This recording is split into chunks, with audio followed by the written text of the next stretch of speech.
Hi, my name is David Gloria, and this is my KIN 505 critical assignment. And the career that I've chosen for this course is athletic director. So I'll start by summarizing some of the responsibilities of an athletic director. But first of all, Krieger and Hughes defines an athletic director of a person who is a strong leader. It is an individual who possesses excellent communication skills, problem-solving skills with vision and a heart to serve. This individual also is filled and possesses compassion and understanding.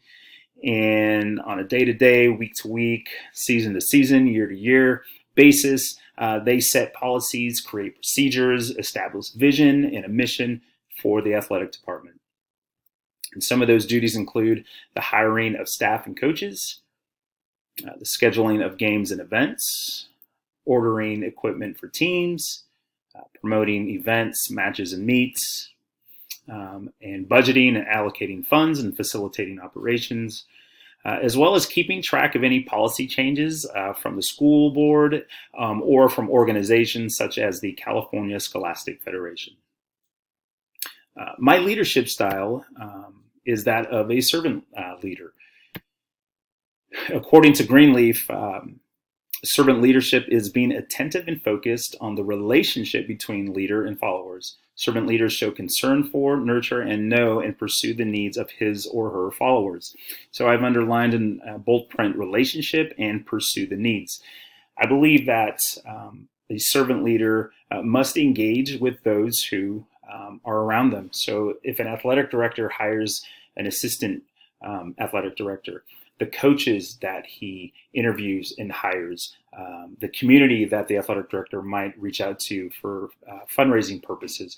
It's so important to establish a relationship with those people, especially with coaches and maybe assistants that they might have, so they can actually pursue the needs of those people when that time arises, whether it be work-related or whether it be a personal matter.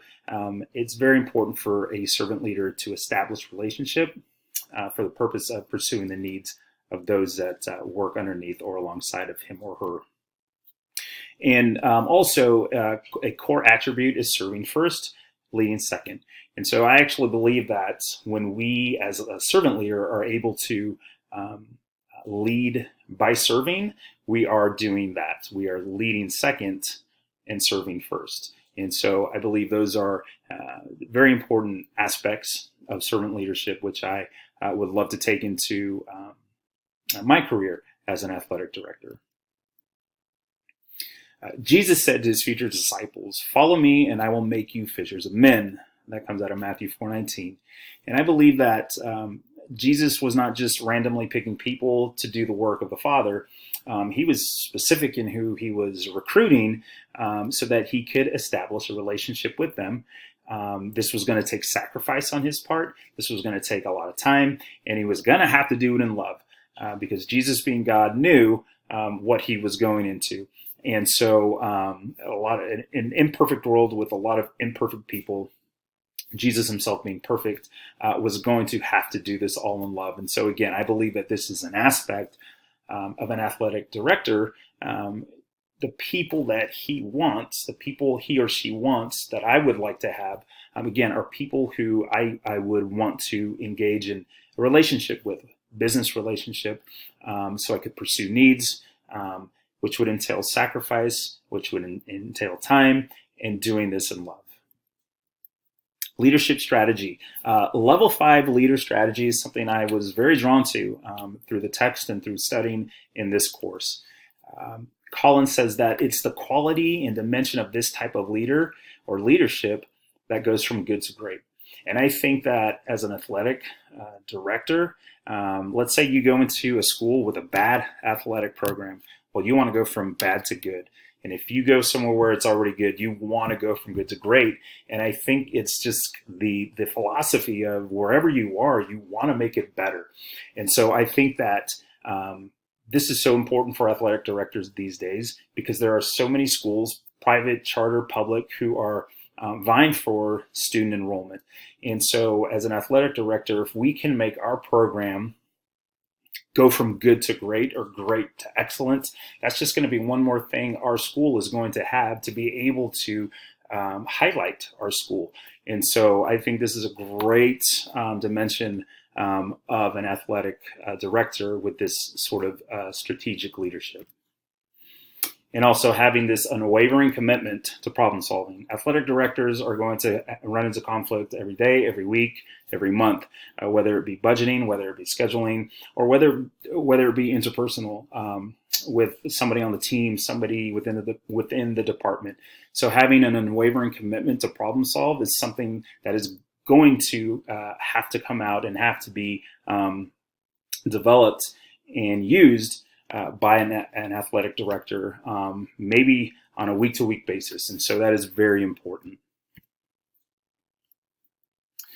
Another thing that draws me to this type of strategic leadership is that this person will seek out others for help, for wisdom, for strategy, for knowledge, for wisdom before making an informed decision. So, and I think that is so important to be able to humble ourselves and to seek out help or advice or knowledge when we have to make an informed decision. So this is something that I believe definitely plays into the favor of someone who is going to take a role of an athletic director. And finally, this type of leadership strategy builds morale and increases empowerment to those working alongside or underneath. And so I think it's very important to create that team with the principal, assistant principal, with a handful of coaches who are mature and possess some leadership qualities, so that when it comes time to go to the next step, going from good to great, you can bring your team in and build morale by really asking for their ideas and asking for their input and value what they say. And so this team knows that when you hold a meeting, their words are going to be valued, and you're going to take them to heart, and you're going to make an informed decision, not just based on what I want, but by what everybody has contributed. So I think that's very important as well. The charismatic leadership strategy, Roberto says this is the ability of leaders to motivate and inspire their followers with bold vision and unique ideas. And this sometimes is going to entail taking risks, but at the same time, inspiring others. And I think Jesus says it really good in John 14:12. Very truly, I tell you, whoever believes in me will do the works I have been doing, and they will do even greater things than these. And I think that I think God wants us to be big in our dreams, in our pursuits. First and foremost, to glorify Him with those, but also to again, I think that's going to help your purpose even more. And I think that being bold and taking risks is part of the process. It's thinking out of the box. It's maybe being unconventional. And I know sometimes that people don't like that, and it makes them a little uncomfortable. But then I go back to Jesus. I always go back to Jesus, and I think he was anything but in the box. He was always out of the box. He was anything but conventional. He was always unconventional. And I think that's the kind of risk taking that his servants do, his children are required to do. And so I think that spills over even onto the job. And so as an athletic director, how are we going to make this program better? How are we going to get more kids into our programs? And I think that starts with being bold, having big dreams and pursuits, thinking out of the box, maybe sometimes unconventional, and taking that risk. And I think if you can get other people behind that, good things will happen. This type of leader, and mixed with these leadership strategies, has proven to win over the hearts of those following. Again, so anytime you can win the hearts of those on your team, those underneath you, working alongside of you, again, I think that's only going to make a push for greater things and positive outcomes.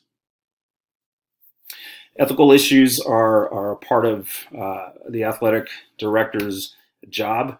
No doubt. And so I've just highlighted two very quickly. One is coaches and verbal abuse. And so At our school, we have a rule for coaches that they are to refrain from any kind of verbal language, really, and that would encompass verbal abuse towards any student athlete.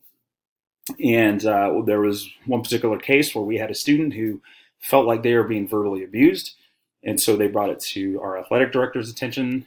They brought it to their parents' attention. The parents wanted the coach fired.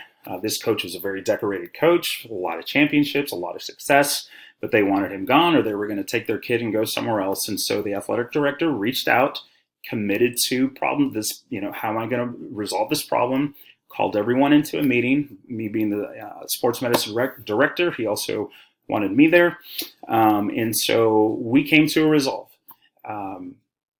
We didn't have to fire the coach, but we did suspend him for 3 games.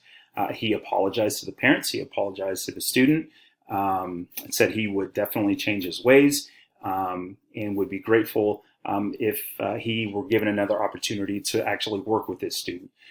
The parents walked away happy. The student walked away happy. The coach served his suspension, and from then on out, things went a lot smoother.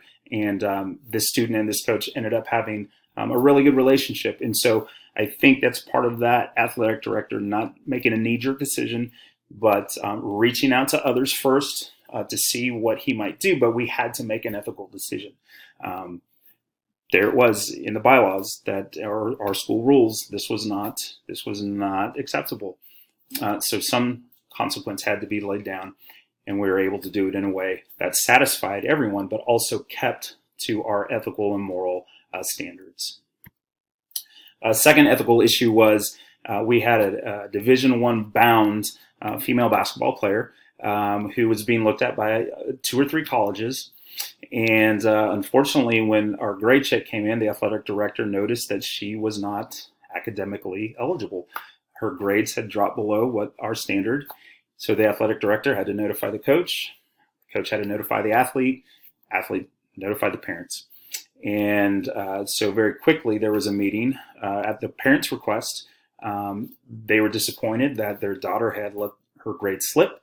They accepted that consequence. They accepted that responsibility. But their plea was that this being her senior year, this being a scholarship, a possible scholarship to get her into college, was the issue. They were not in a position at all financially to support their daughter through college. So they thought if we took her out of the upcoming game because a college scout from one of these colleges was coming to observe her, and if she was taken out of that game, this college scout wouldn't come, and perhaps that might be a detriment to her getting into this college. And so instead of our athletic director just saying, no, we're not going to do that, it's clear, cut, and dry, she can't play, he spoke with his team, and we all kind of pitched in and threw some ideas out there. And what we ended up doing was calling a neighboring high school who agreed to come to our campus and have a practice scrimmage where this athlete could technically and legally still play and have a scout come and observe her against another school. And that is what happened.